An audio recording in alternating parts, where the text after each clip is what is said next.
शुक्लाम्बरधरं विष्णुं शशिवर्णं चतुर्भुजं प्रसन्नवदनं ध्यायेत् सर्वविघ्नोपशान्तये।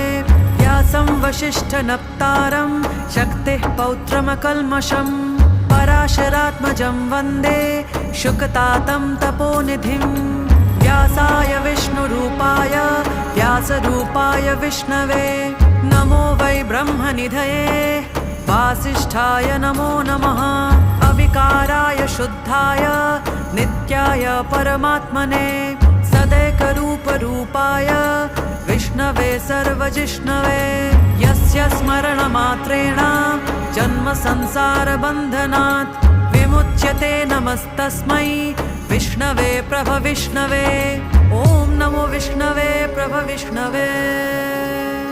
श्रीवैशम्पायन उवाच श्रुत्वा